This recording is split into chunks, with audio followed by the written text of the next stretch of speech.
గోదావరి జిల్లాలోని ఆకివీడులో రామాలయ పునర్నిర్మాణం అంశంపై జరుగుతున్న వివాదానికి కీలక మలుపు పడింది.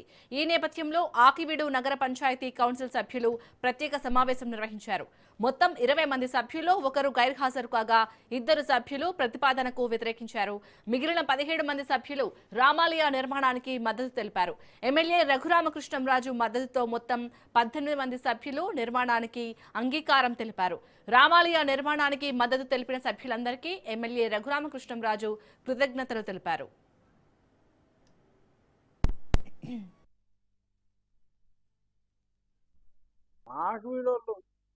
వాళ్ళు గురి కట్టుకోవాలనుకుంటే నలుగురు మద్దతు కూడా తీసుకుని వాళ్ళు గురి కడదాం అనుకుంటే ఇలా కడతానికి వీల్లేదు, ఎలా కడతారో చూస్తాను అని చెప్పి దగ్గరగా మాట్లాడేయటం. వాళ్ళు ప్రజాప్రతినిధులు, పైగా వైఎస్ఆర్ కాంగ్రెస్ పార్టీకి చెందిన ప్రజాప్రతినిధుల్ని ఎవరైనా బెదిరించగలరా?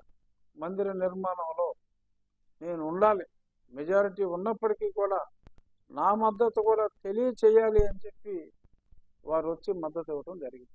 నేను అసలు వేరే పార్టీ వాళ్ళని బెదిరించగలనా? నెంబర్ 1.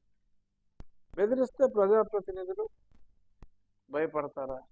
నెంబర్ 2, వారంతట వారు రాముని మీద ప్రేమతో, సమాజంలో సెక్యులరిజం మీద ఉన్న గౌరవంతో చక్కగా వారి సంపూర్ణ మద్దతు ఇచ్చారు తప్ప ఇక్కడ ఎటువంటి కనీస ప్రెషర్ కూడా అవకాశమే లేదు. ఇది నేను భగవంతుని సాక్షిగా చెప్తాను.